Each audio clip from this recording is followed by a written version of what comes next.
50 ఏళ్లకే pension. TDP Janasena BC డిక్లరేషన్లోని 10 అంశాలు ఇవే.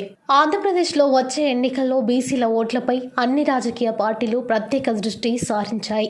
రాష్ట్రంలో అత్యధిక జనాభా ఉన్న బీసీలను ఆకట్టుకోవడం ద్వారా ఎన్నికల్లో విజయం సాధించుకోవచ్చునన్న లక్ష్యంతో అన్ని పార్టీలు ముందుకెళ్తున్నాయి.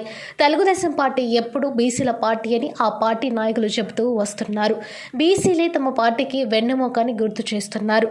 గత కొంతకాలంగా బీసీల అంశాన్ని ప్రధానంగా తెలుగుదేశం పార్టీ నాయకులు ప్రస్తావిస్తున్నారు. వైఎస్ఆర్సీపీ అధికారంలోకి వచ్చిన తర్వాత బీసీలకు అన్యాయం జరిగిందని, స్థానిక సంస్థల్లో బీసీ రిజర్వేషన్లు తగ్గించాలని, బీసీలకు ఇవ్వవలసిన పథకాలను రద్దు చేశారని అనేక ఆరోపణలు చేస్తున్నారు.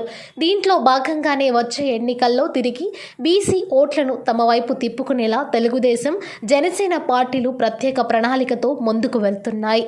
గుంటూరు జిల్లా మంగళగిరిలో జయహో బీసీ సదస్సు ద్వారా బీసీ డిక్లరేషన్ను ప్రకటించాయి. టీడీపీ, జనసేన పార్టీల అధినేతలు చంద్రబాబు, పవన్ కళ్యాణ్ 10 అంశాలతో బీసీ డిక్లరేషన్ను ప్రకటించారు. టీడీపీ, జనసేన ప్రభుత్వం అధికారంలోకి వస్తే బీసీలకు ఏం చేస్తామనే దానిపై బీసీ డిక్లరేషన్లో పొందుపరిచాము.